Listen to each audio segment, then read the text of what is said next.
Welcome to another welcome to another reading of Lord Mayhare. We're up to page 2877. The chapter title is Manjri Mafi and the year is 1950. Marvin, could you begin, please? Okay. Naja had been staying with Arnavaz in Nariman since October. Alaba, Baidul, and Murli were placed in charge of the kitchen department. Eretz was directed to look after the women's requirements. In Ghani's absence, Nilu was to write the daily diary and also monitor Kaka's health until Dawn returned. Alaba, Baidul, Murli, Nilu, Endu, Sadashiv, and Vishnu were to take 1 hour turns of guard duty near the women's quarters.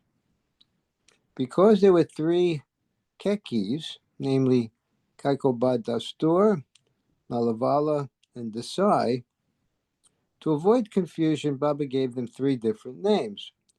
Kaikobad became Keko, Lalavala became Keka, and Desai remained Keki. Late that evening, Keka Nalavala, Elcha Mistry, and Bujur Chacha came to see Baba. Baba informed them, I have stopped accepting bhiksha from anyone in a big lot, as I did in the past from Tati Singh, Harjiwan Lal, and Kishan Singh. Bhiksha in this manner, looks like a compromise between the old and new life. You may come to see me whenever you like, Baba added, but do not bring any visitors with you for darshan. During this period, Jagannath in Helan and Virendra Pandey were also allowed to visit Baba, as was Jamnadas, the Mahant of the village. Jamnadas was a respected local Zimandar, a landowner, an educated, highly intellectual individual. Kumar was a daily visitor. He and his family came close to Baba and began dedicating their lives to his cause. Leaving everything behind, Kumar was eager to join the new life, but Baba ordered him to wait because he still had much work to do. On 22nd January, Kishan Singh of Delhi had sent many things for the companions with his friend Prakashwadi, Sharma's mother, and Kishan's son, Madan. Keeping only a few of the items, such as sheets, towels, etc., Baba returned the rest, such as shaving articles and a watch, with instructions that Kishan should not send any more things. Wasdeo Kane of Delhi also wished to bring certain articles for their use. According to Baba's decision not to accept anything other than what was absolutely necessary after 25 January, he did not wish Kane's bhiksha, but considering the man's devotion and deep feelings, Baba eventually did accept his offer.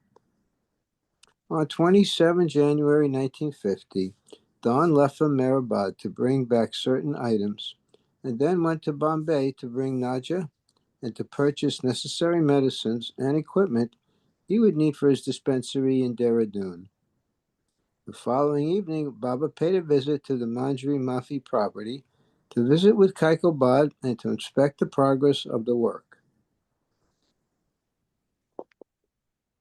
Kumar was instructed to speed up the construction work and have the buildings finished by 1 March. Pendu had a hard time selling the tongas and horses. He went to the bazaar daily with Baidul, but no one was willing to pay much for them. Finally, Baba fixed the price at rupees 1,200. On 3rd February, they succeeded in getting rid of the tongas and horses at that price.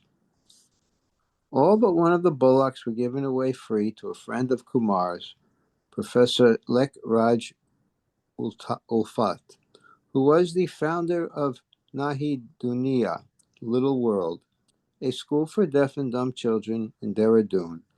Baba advised Lek Raj, Your work done for innocent children is praiseworthy in the eyes of God.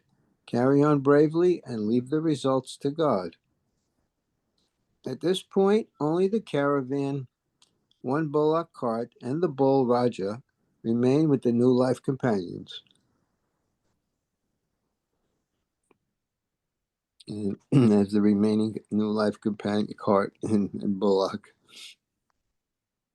After breakfast on Saturday, 4th February 1950, Bob explained to the companions about moods, doubts, and suspicions with regard to Plan 3. It is but natural, and no one can deny that physical illness, lack of sleep, etc., produce mental despondency and a depressive state, which at times upsets the mood and makes one moody. This condition will not be considered as a fault, but if it arises out of anger and irritation because of putting up with such hardships, deprivations, etc., then it will be deemed as a fault. Such a fault will not be tolerated.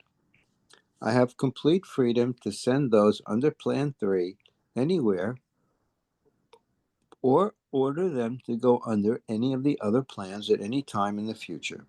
Or I might take with me a few companions wherever I go, in the east or west, leaving the rest behind somewhere. If doubts and suspicions about these moves and orders arise in your minds due to your selfish, faulty, or ill-conceived ideas or notions, then you will be considered as disobedience. The new life under Plan 3 means complete and implicit obedience to my day-to-day orders and the original conditions. Physically staying with me has no importance and value compared with implicit obedience. Baba asked the companions to reconsider their decisions, and all wholeheartedly confirmed their adherence to the third plan. Baba wished to attend the great Kumbh Mela festival in Hardwar that year. At the beginning of February 1950, he consulted Jamna Das about the possibility of finding a suitable bungalow a few miles from Hardwar where he could stay during March and April.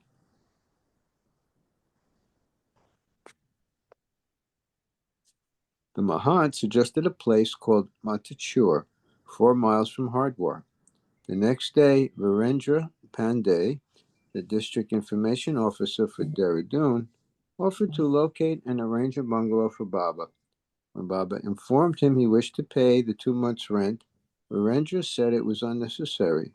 Baba remarked, I do not wish to take any boja, financial burden, in the new life.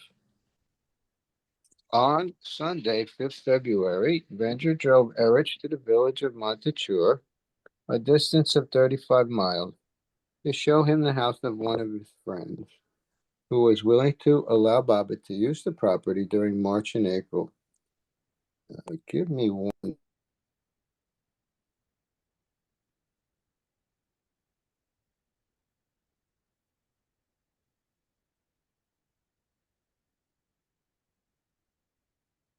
Okay. Because the friend did not wish to take any money, Baba paid rupees 400 to have needed repairs done to the old bungalow.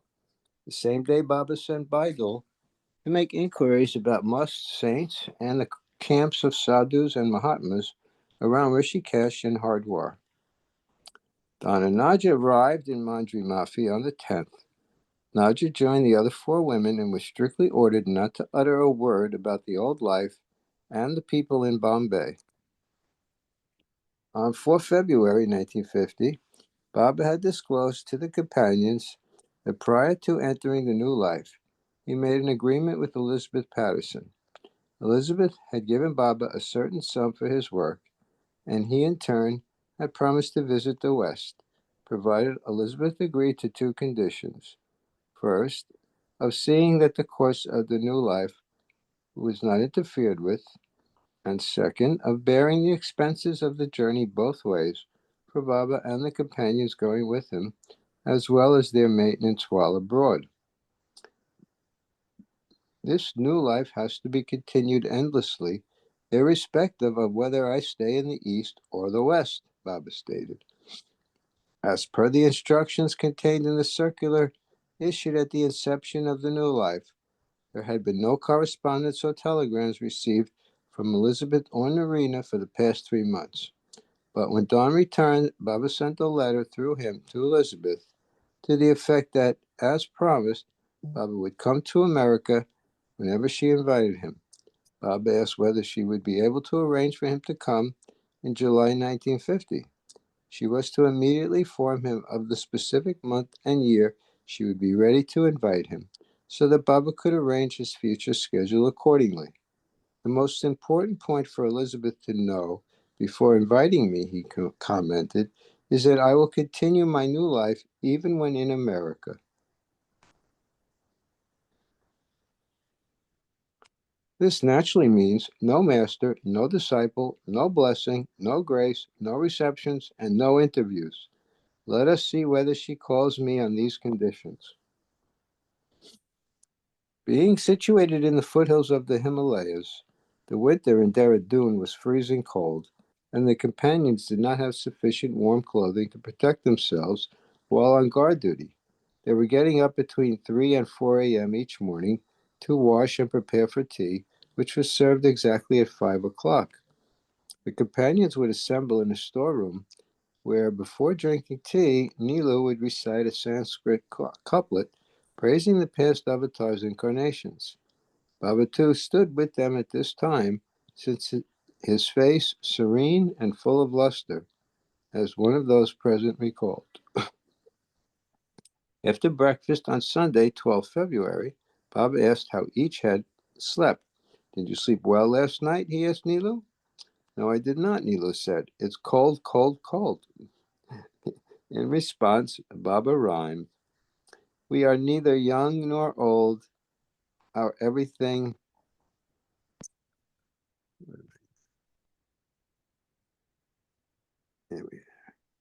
our everything is sold.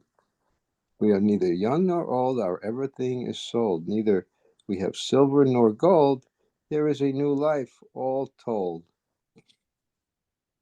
Don interjected, from 1st March it will be unfold. Baba responded, for those who are real bold, conditions 100% to hold.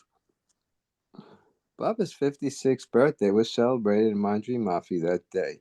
Naja cooked rawa, which Baba distributed to the companions along with bujas. A few local villagers and about 20 other visitors, including Bujor and Sheru Chacha, Eltra Mistry, Keki Nalavala, Alan's and Kumar's families, came to wish Baba a happy birthday. Baba distributed the snacks and tea. Don had brought word from Maharaji and Naraman that Sadashiv Patel's presence was necessary in Pune before his property could be sold. The proceeds from the sale would go towards supporting the New Life companions. Baba therefore sent Sadashiv to Bombay and Pune on the 13th, with orders to return to Mandri Mafi within 2 months. Don moved to Dehradun the same day to start a medical dispensary. Baba shook hands with him when he left, perhaps wishing him good luck in the venture. Baba had previously sent Sadashiv to Hardwar to bring water from the sacred Ganges River for Baba to bathe with. On 14th February, Baba sent Baidul and Kumar's 19-year-old servant, Satyapal Gangaram, who was serving as Baba's attendant, to Rishikesh to bring fresh water from the Ganges. Okay, maybe we could have a new reader.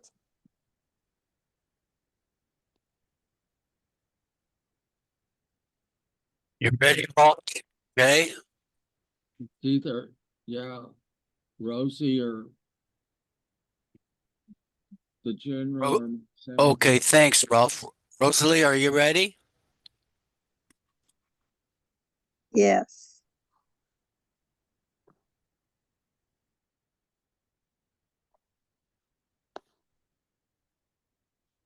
A little tricky on my On my iPad, it gets smaller. So anyway, that's what.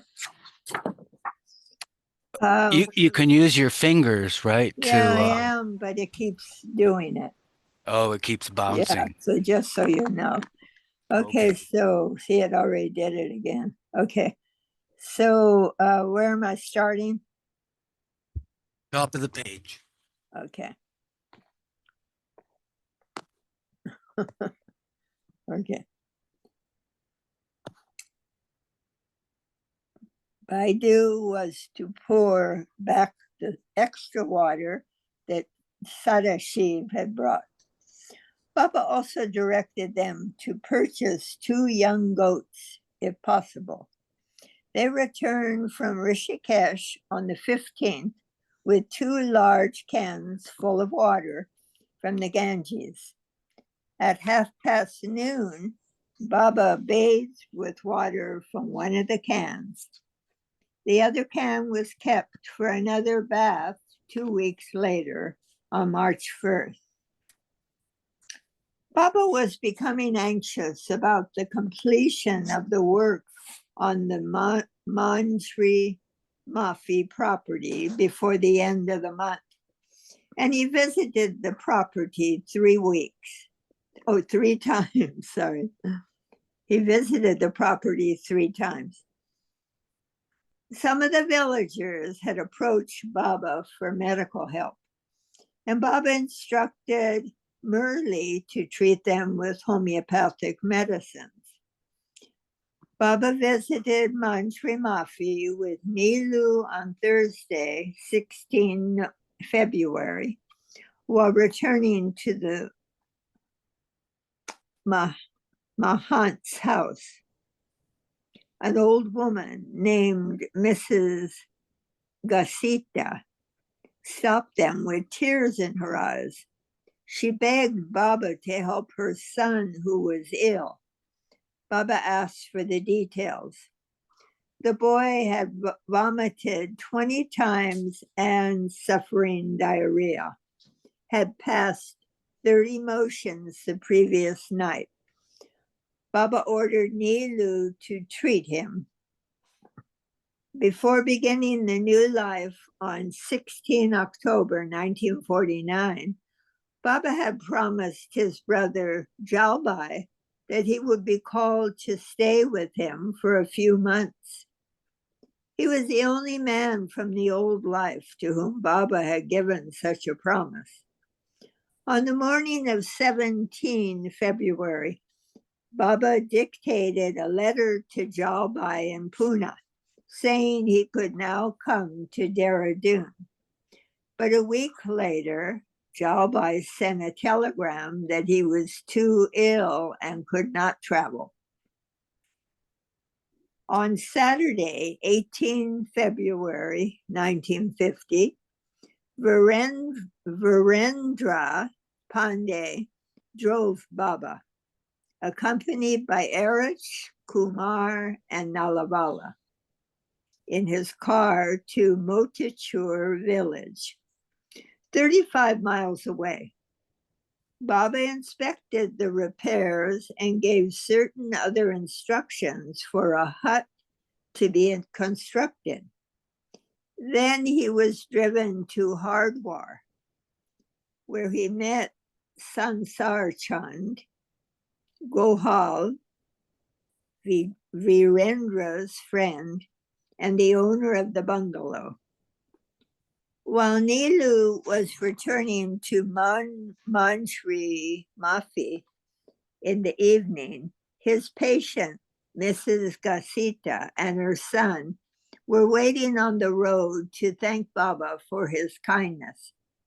The son had completely recovered, and she wholeheartedly thanked Baba with tears in her eyes. After breakfast on Monday, 20th February 1950, Baba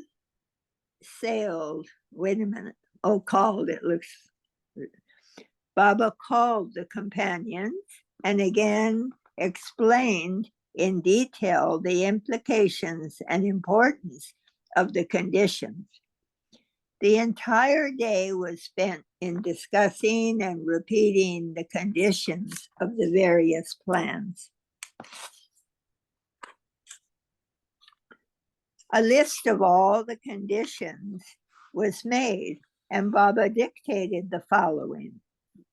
Although the new life has emerged from me, I am not at all bound by it. Plans 1, 2, and 3 of the new life, with their 4 phases of labor, begging, gypsy, Langoti life, will function as long as I am physically alive.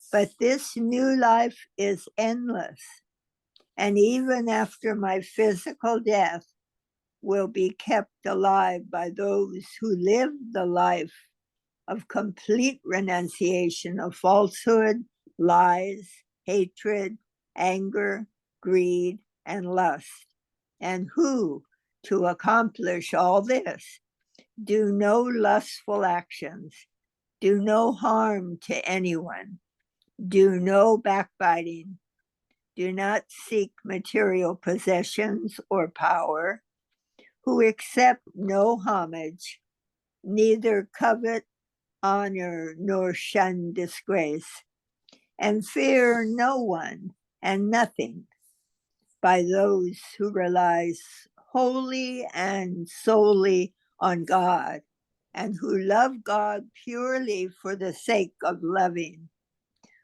who believe in the lovers of God and in the reality of manifestation, and yet do not expect any spiritual or material reward, who do not let go the hand of truth, and who, without being upset by calamities, bravely and wholeheartedly face all hardships with 100% cheerfulness and give no importance to caste, creed, and religious ceremonies.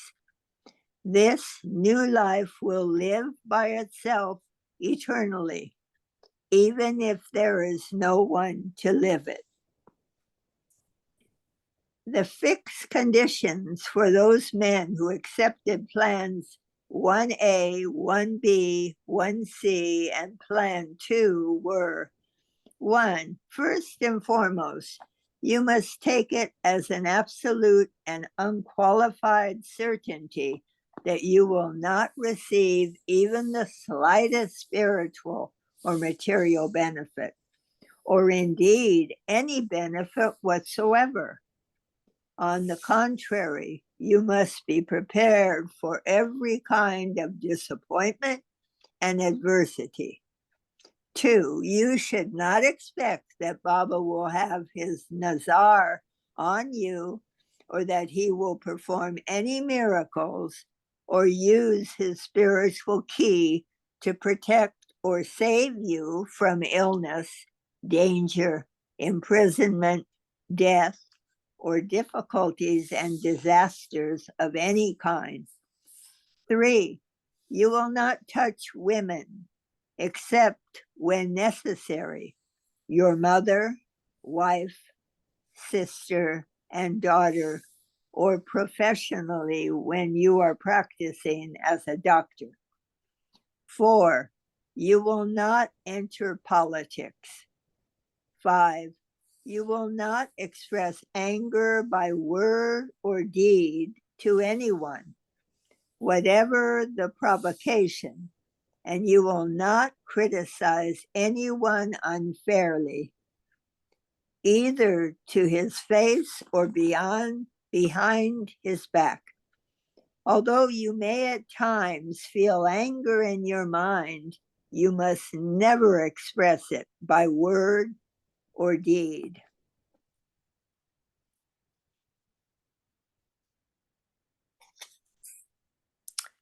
Six, you will tell no lies under any circumstances. 7, neither Baba nor you will accept homage from anyone, nor will you deliberately create circumstances that might invite homage to Baba or to you. If, however, without your having invited it, homage is given to Baba or to you, it must be repaid action for action to the giver. 8. It must be clearly understood that although the conditions are binding on you all, Baba himself is not bound by any order or condition and is absolutely free for all time. 9. The one and only thing, however, in which Baba not only is not free, but deliberately binds himself is regarding the condition that you will not receive the slightest benefit of any kind whatsoever, and that you must be prepared for every kind of disappointment and adversity. It must, in addition, be absolutely clear that Baba will also never give any order that will absolve any of you of your individual responsibility before God for any consequences that may follow. You must take it as an absolute certainty that the responsibility before God for each and every consequence rests for all time wholly and solely with you and you alone, and that Baba will never give an order that will change or nullify the responsibility. 10. You will not commit any lustful action with anyone, male or female, young or old. The new life companions in Plan 3 would have to abide by the following 34 conditions.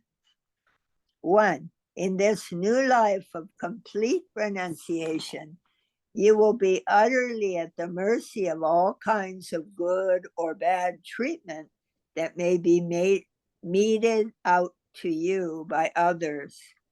Whatever happens, you and you alone will be held responsible before God. 2.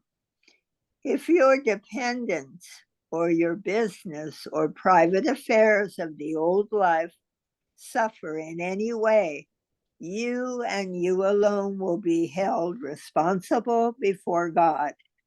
In considering the responsibility, you must take it for granted that you will have no opportunity of keeping in touch with your dependents and others by visits, letters, telegrams, etc. 3. If due to physical or mental exhaustion or exposure to extremes of weather, lack of food, lack of water, bad water, infection of any kind, etc., etc., you will fall ill or die, you and you alone will be held responsible before God. 4. If you should disobey me, and I should send you away from me, you will not hold me responsible before God for your future, whatever that future may bring. If also, without any fault on your part, I should send you away from me, you will not hold me responsible before God for this. In this latter case, however, your spiritual connection with me remains, and I will give you definite instructions which you will have to obey. I may even send you into the new life plan 1B or 1C or plan 2 without giving any capital that is required for these plans, and you should carry it out with wholehearted honesty. 5. If, as a result of your having been sent away by me, you should take any misguided step, such as becoming addicted to alcohol or drugs, or if you should commit any desperate act, such as suicide, or do anything that may lead sooner or later to your death, you and you alone will be held responsible before God. 6, you must take it as an absolute and unqualified certainty that you will not receive even the slightest spiritual or material benefit, or indeed any benefit whatsoever. On the contrary, you must be prepared for every kind of disappointment and adversity. 7, I might go from place to place on foot or stay indefinitely at any place.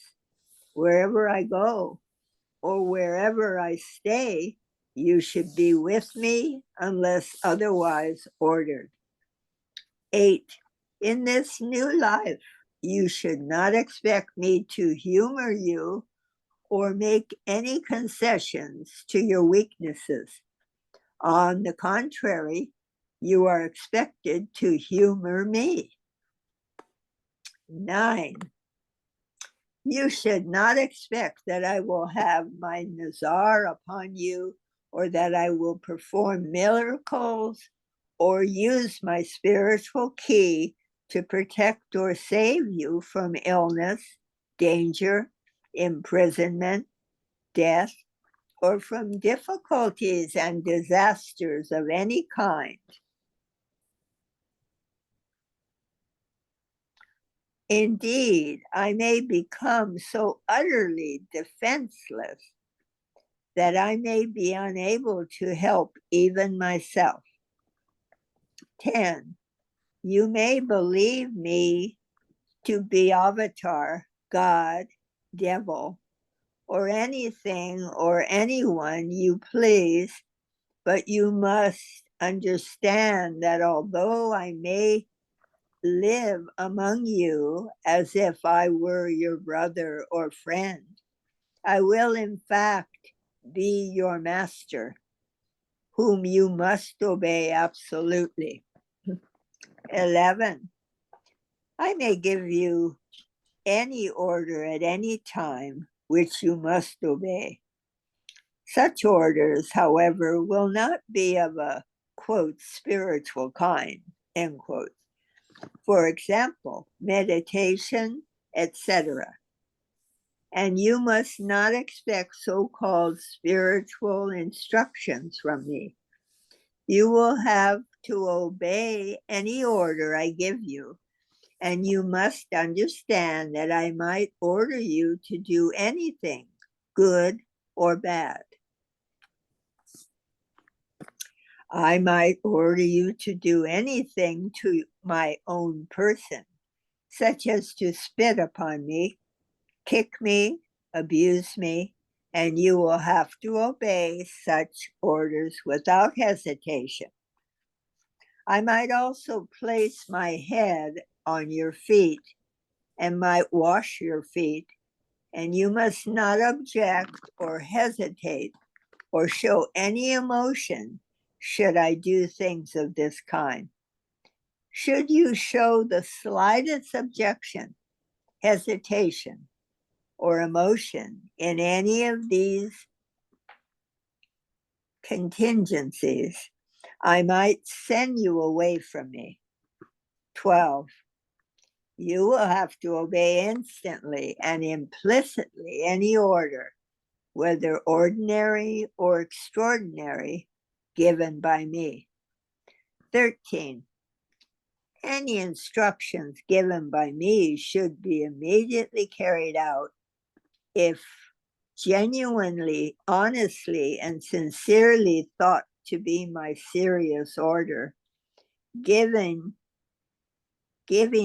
greater importance to the work entrusted than to the time given. And you can draw my attention if the entrusted work is liable to delay. 14. You can also draw my attention when absolutely necessary in the interest of Plan 3. 15. If more than one order is given by me at one and the same time, the order that you think to be more important should be carried out first. 16. You should not, under any circumstances, argue with me, but can explain the situation when asked by me. 17. You should not suggest anything unless I tell you to do so. 18. You must always try to keep cheerful. 19.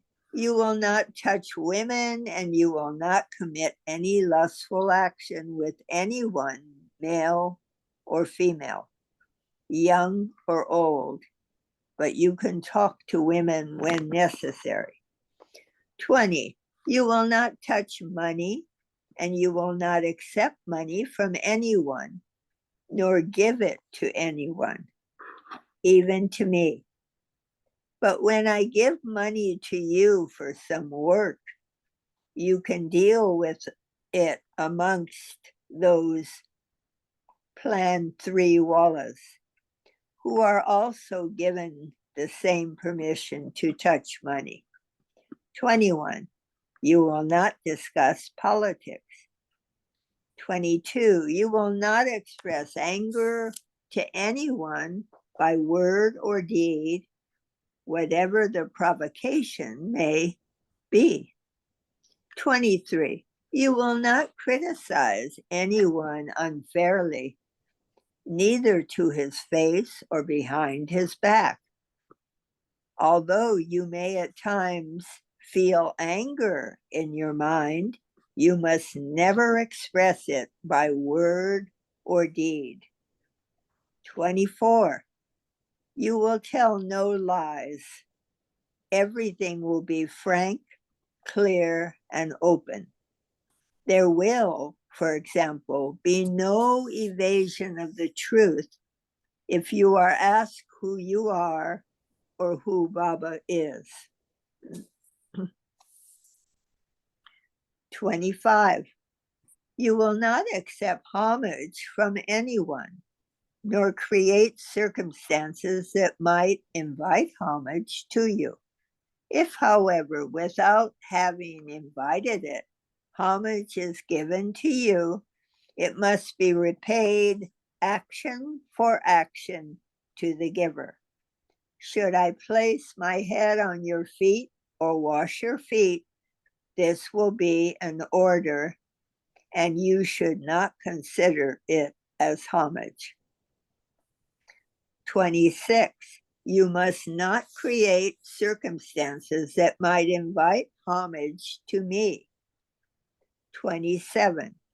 Your inheritance, if any, should be given to me for the companions in Plan 3. 28.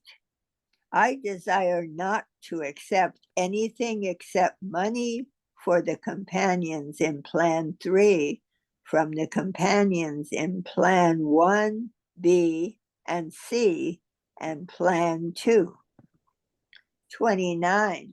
The new life is endless and limitless and can be led in both Eastern and Western hemispheres. The new life consists of 4 phases: labor, begging, gypsy life, and life in Langoti. The companions of Plan 3 will not go through the labor phase, which will be carried out by the companions in Plan 1B and C and Plan 2. By labor is meant working for and earning one's own livelihood. Plan 3 Wallahs, therefore, will see to their maintenance either by begging or on what is given to them by companions in plans 1B and C and plan 2. 30.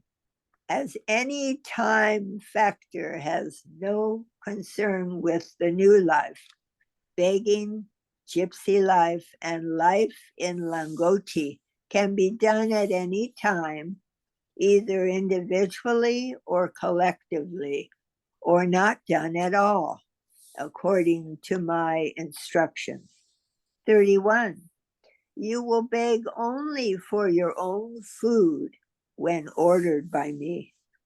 This food must be such that it is already cooked or does not need to be cooked before eating.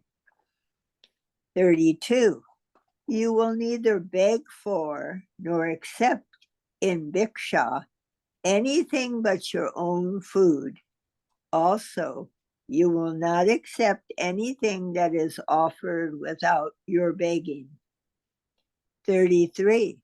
You can accept tea and tobacco in any form only from the companions in the new life. 34. If unconsciously and without meaning to do so, you break any of these orders or any other order, I will forgive you and will not consider thoughts of lust, anger, and greed, etc., as mistakes. It must be clearly understood that although every order listed here is absolutely binding on you, I am not only not bound by any order or condition, but I am also absolutely free for all time to give any order to you, and that such orders might change or even nullify any or all of these orders and conditions. The one and only thing, however, in which I am not only not free, but deliberately bind myself is regarding the condition to the effect that you must take it as an absolute certainty that you will not receive the slightest benefit of any kind whatsoever, and that you must be prepared for every kind of disappointment and adversity. This condition will stand for all time and will never be changed or nullified by me. It must, in addition, be absolutely clear that I will also never give any order that will absolve you of your individual responsibility before God for any consequences that may follow. Thus, you must take it as an absolute certainty that the responsibility before God for each and every consequence rests for all time, wholly and solely with you and you alone, and that I will never give an order that will change or nullify this responsibility. The next day, 21 February, Baba instructed Mani to type out all the conditions and his description of the new life. It will be sent to Adi Senior in Ahmednagar with instructions to print and distribute it as a circular throughout India, Pakistan, and Ceylon. The circular was issued 10th March 1950. I think another reader is eager to read. Keki Desai of Delhi arrived in Dehradun on 23 February to spend a week with the companions. On the 25th, Baba served his companions food with his own hands. The following day, the women moved from the Mahant Jamnada's house to the cottage on the Manjri Mafi property. The huts for the men were not ready, so Baba and the men stayed at the Mahant's bungalow a few more days. Keki Nalavala had rented a small house just opposite his own at 29 Lytton Road in Dehradun to serve as Don's dispensary. At 2:30 in the afternoon of Tuesday, 28 February 1950, the opening ceremony was held, which Baba attended with the men and women companions. Close lovers from Manjri Mafi and Dehradun were also present. Baba distributed cakes, pastries, and rawa to all, while Frani Nalavala and her sister Sheru Chacha served tea. On that occasion, Baba explained that Don was practicing as a doctor under Plan 1B to financially help the New Life companions.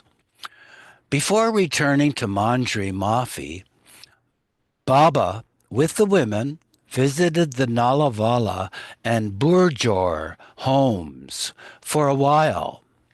At the Nalavalas, Baba played with their 4-year-old son, Nao Sherwan, and 9-year-old daughter, Maroak. Brainy complained to Baba that Keki was always worried about something. Baba advised Keki, if you worry about yourself, God does not worry about you. And why should he? If you stop worrying, God has to begin to worry for you. Remember him wholeheartedly. Leave your troubles to him. Then you will be free to remain cheerful. In the New Life, the 4 women, Mera, Mani, Meru, and Goher, continued to be under purdah, or veil, seclusion, and no man could see Mera. Only Goher was permitted to speak to the companions concerning work. In compliance with the government's regulations for the Kumbh Mela, Goher inoculated Baba and the men against typhoid and cholera. On Wednesday, 1 March 1950, at 1 o'clock in the afternoon, Baba bathed with the second can of Ganges water from Rishikesh. But before he did, he cut a small lock of hair from each of the 8 companions now under Plan 3. Later, at 4 o'clock, Keki and Frani Nalavala gave dansak, which is a Parsi dish of rice and dal cooked together with meat, as bhiksha to Baba and the companions at Kumar's home. Baba and the men wore their white kafnis, green turbans, and white canvas shoes. Burjor Chacha was present and secretly took 2 photographs of the event. Later that evening, Baba had himself slapped by the companions because he had become very angry with Nilu, Vishnu, Erich, Murli, and Alaba. And there's a side note here. A few weeks earlier, Baba had called the men companions to slap him because he was upset with Meru.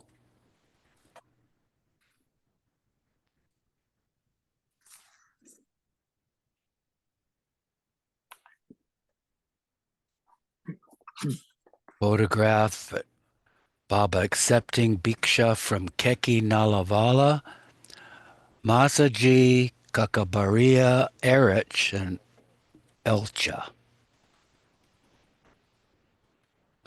At 8 o'clock in the morning of 2 March, Nilu, Vishnu, and Kaka moved into their hut on the Mandri Mafi property, and Kaikobad joined them.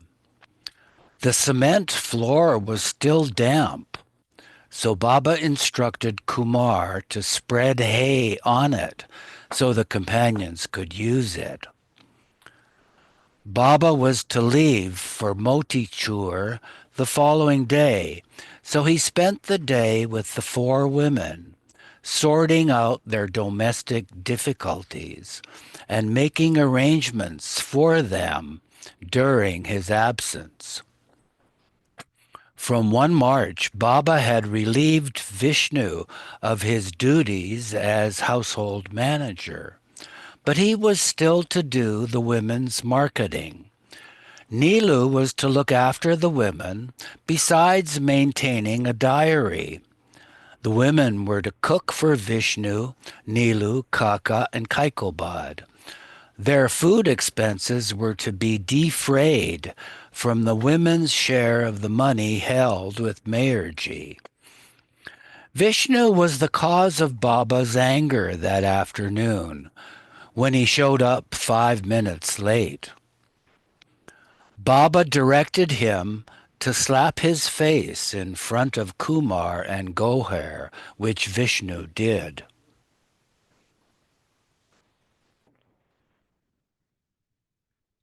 On the 3rd, Baba gathered the companions under Plan 3, and after they had washed their feet, he bowed down to them. Thereupon he stated, "Please forgive me for having hurt your feelings. I forgive you for any mistakes you have committed. Between October 16th, 1949 and March 1, 1950, I have committed consciously and deliberately one big mistake, and I want the companions to kick me so that God forgives me." Thereupon, Baba made the companions kick him, although he did not reveal his quote-unquote mistake. Since their arrival in Mandri Mafi, Baba had made the companions slap him, twist his ears, and now kick him for one reason or another. Thus, by fulfilling his role as a devotee, Baba was imparting to those who were with him such lessons in humility. He continued, "Try your best sincerely and honestly to follow the conditions of Plan 3 100%. You must be alert 24 hours a day. If I find mistakes being committed consciously, I will not check or correct you. For the next 2 or 3 months, I will not even draw your attention to them, since we are going on furlough. After this period, I will, according to your efforts, either send you away as a fault walla, that is, one who has consciously broken a condition or made a mistake, or make you lead one of the plans.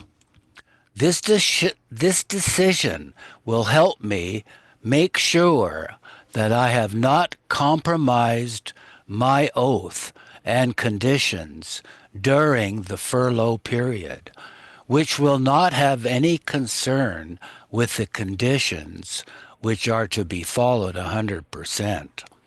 It will only be concerned with individual efforts, alertness, and sincerity of those of you under Plan 3.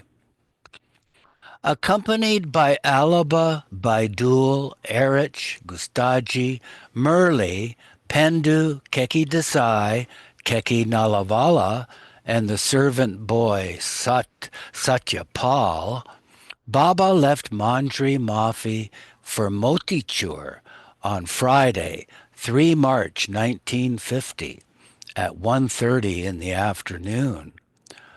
Pendu, Baidul, Murli, and Alaba brought the luggage in bullock carts, while Baba, Erich, Gustaji, Desai, and Nalavala walked the 2.5 miles to Harawala railway station. From there, all boarded a train towards Motichur, except Pendu and Murli, who drove one of the bullock carts to Motichur. Baba and the companions traveled 30 miles and reached Raiwala, and from there they loaded their baggage on a truck, boarded it, and arrived in Motichur late that afternoon at 4:40 p.m. In the evening, Baba himself served the companions chapatis and a vegetable, which they had brought with them from Mandri Mafi.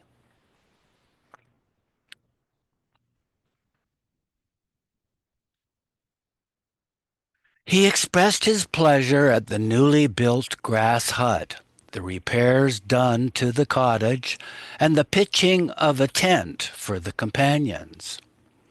The next day, Baba sent Keki Desai back to Delhi and Nalavala, and Nalavala to Dehradun.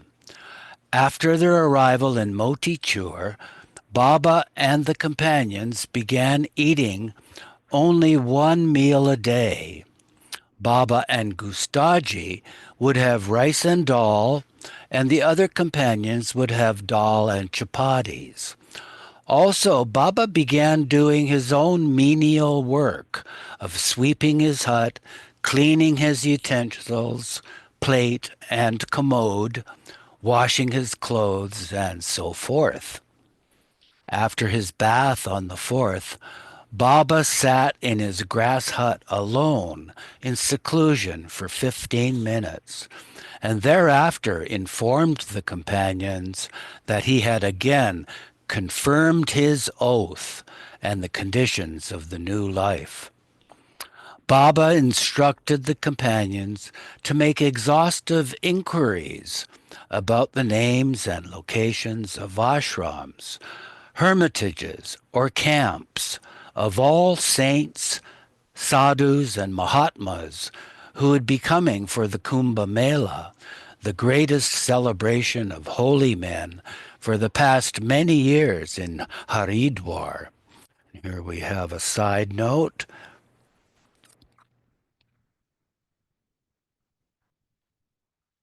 In Haridwar and Rishikesh, all saints, sadhus, ascetics, anchorites, whether they be real or false, ordinary or saintly, were addressed as Mahatmas, that is, great souls or holy men.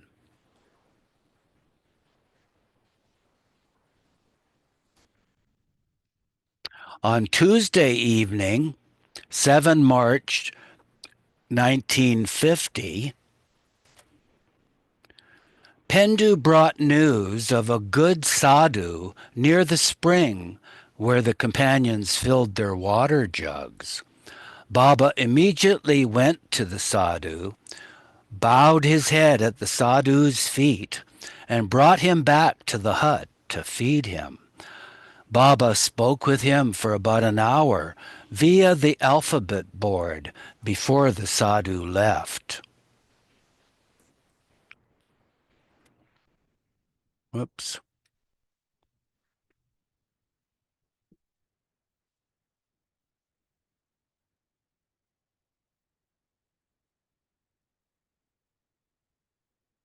At 1 o'clock in the afternoon of the 9th, Baba, with Erich, Pendu, Baidul, and Gustaji, took a bus to Rishikesh, where in the Himalayan foothills he contacted a number of saints, sadhus, and mahatmas, and paid homage to those in the Kailash and Mangal ashrams.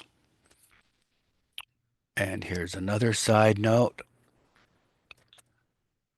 Symbolically, Kailash is the highest mountain in the Himalayas, where Shiva resides. In Vedanta, Kailash actually means the highest spiritual plane. Mangala is another name for a Buddha.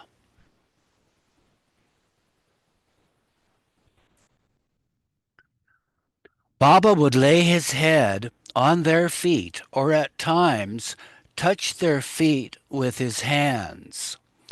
Before the new life began, he would offer such obeisance privately, out of sight of the Mandali, but in the new life he did it in front of his companions.